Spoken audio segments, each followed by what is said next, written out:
Dune is receiving lots of new award nominations.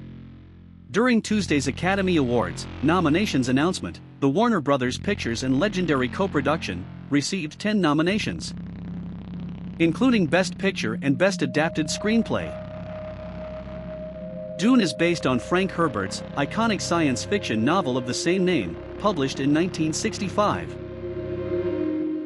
Today I am going to talk about all the Academy nominations that Dune got, and why it deserves those nominations.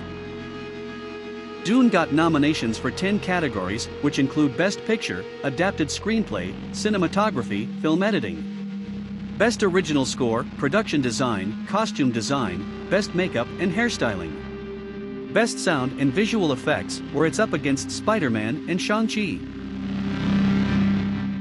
Dune is a genuinely fantastic film and truly a cinematic experience, even with the half-finished feeling of having to wait for a part 2. The greatest and most accurate adaptation of Herbert's novel to date. So, let's evaluate this film. First, the story and screenplay.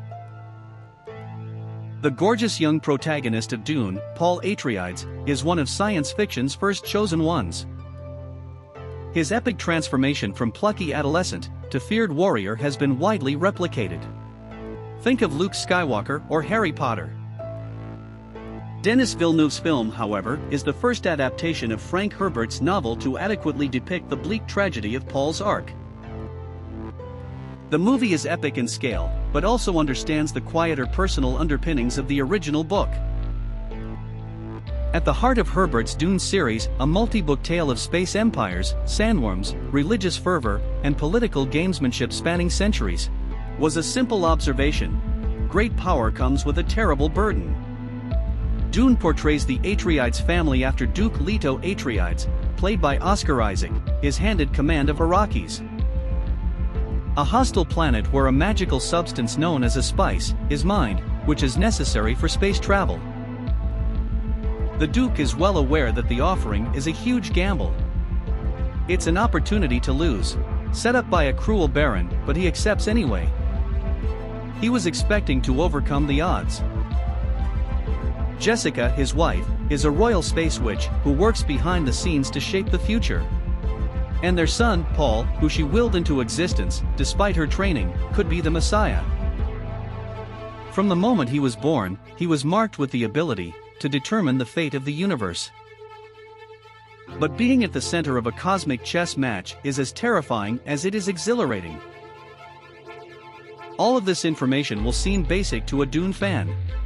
But it's difficult to communicate on screen without massive voiceover information dumps, a tactic David Lynch resorted to in his failed 1984 adaptation. Luckily, Villeneuve's film billed on screen as Dune Part 1 attempts to translate only the first half of Herbert's first book. It has more room to breathe as a result, so it can offer newcomers to the series more clarity and spend real time developing its characters beyond familiar archetypes. The story is big. It's epic. You can't really get bigger from a scale perspective.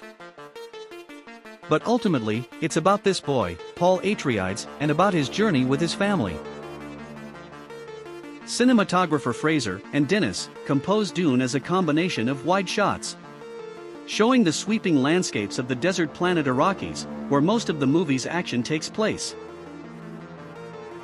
with extreme close-ups for the many intimate moments between the characters.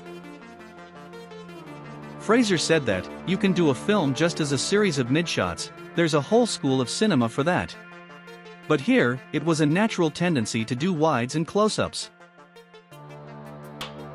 Denis and Fraser decided to go with natural light over manufactured light, built sets on location over VFX mirages. They said it was crucial to the creation of a singular, visceral blockbuster. In terms of sound, supervising sound editor Mark Mangini started creating the Dune audio tape from the beginning. As a result, the sound truly affects everything we see on screen, even filling in some of the Dune series' conceptual gaps, like, how can a giant worm actually burrow through so much sand? It vibrates with a low frequency to displace particles. Mangini's team set up in a hotel on the edge of Death Valley, and quickly learned that one of the tropes of the desert we know.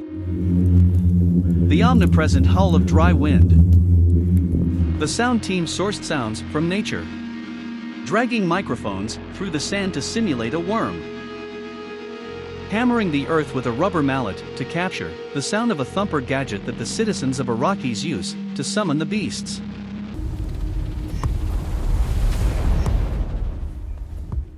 While these sounds are post-processed by cutting-edge audio software to enhance various characteristics, the core is organic and thereby believable. Grab a pair of headphones and appreciate this craft of sound design being performed at its highest level. Because there's no way that Dune's sound design isn't bagging a couple of Oscars. The film juxtaposes fever dream science fantasy with medieval imagery. Sinister space nuns in billowing robes descend from looming spaceships. Interplanetary treaties are endorsed with wax seals beneath fluttering banners. Berserker armies make blood sacrifices before donning silent jetpacks.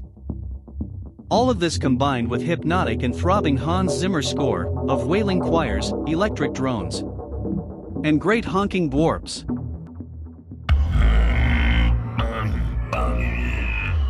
This world is amazing. Dune's narrative focuses on the battle between good and evil but also touches on more complex themes like colonialism and environmentalism.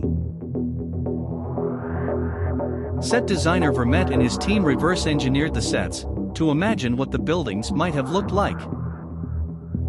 He believes that architecture and design should respond to an environment and also respond to the storytelling.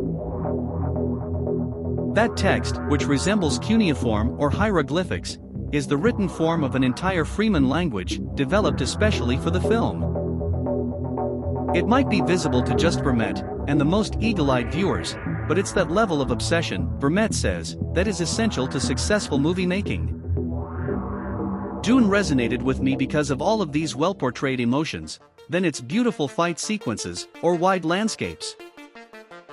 Villeneuve's only errors is that the movie ends approximately halfway through the book, and you can tell even if you're not a reader.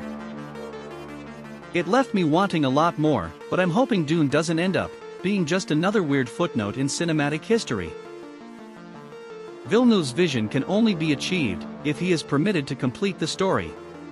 So, what are your thoughts on this masterpiece? Comment down which Academy Award will Dune win? I am guessing that it will definitely win for sound design. Wanna bet?